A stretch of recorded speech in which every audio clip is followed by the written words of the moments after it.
देखिए, railway group D 2025 के परीक्षा में पूछा गया है यह प्रश्न।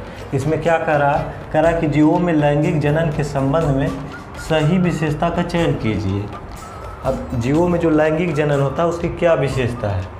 पहला वाला ऑप्शन आपको करा कि यह जनक के बिल्कुल समान संतति उत्पन्न करता है। क्या यह जनक के यानी कि माता पिता की बिल्कुल हूबहू उन्हीं जैसा जो है कि संतान उत्पन्न करता है? नहीं, उनसे मिलता जुलता संतान उत्पन्न करता है, लेकिन एकदम हूबहू ऐसा नहीं करता है। तो इसलिए पहला वाला क्या हो जाएगा, गलत हो जाएगा। दूसरे वाले में करा कि यह बड़ी संख्या में संतति उत्पन्न करता है, यानी कि बहुत सी संख्या में संतान उत्पन्न कर देता है। क्या ऐसा होता है कि नहीं, माता और पिता मिलकर 200, 300, 400 बच्चे पैदा कर दें? ऐसा भी नहीं होता है। तो ये भी आपका क्या हो जाएगा, गलत हो जाएगा। सी वाले में करा कि यह केवल एक जनक का ही डीएनए संतति में पारित करता है, यानी कि इसके द्वारा माता या पिता में से किसी एक का ही डीएनए अगली पीढ़ी में जाता है, बच्चे में जाता है। ये भी गलत है, माता और पिता दोनों का समान रूप से डीएनए जाता है, तो इसलिए ये भी गलत हो जाएगा।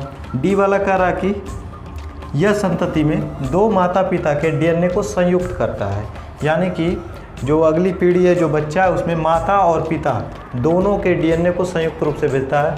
तो यही वाला सही हो जाएगा, आपका ऑप्शन नंबर डी सही हो जाएगा। जो संतान होती है उसके अंदर माता और पिता दोनों का डीएनए समान रूप से संयुक्त होकर के जाता है।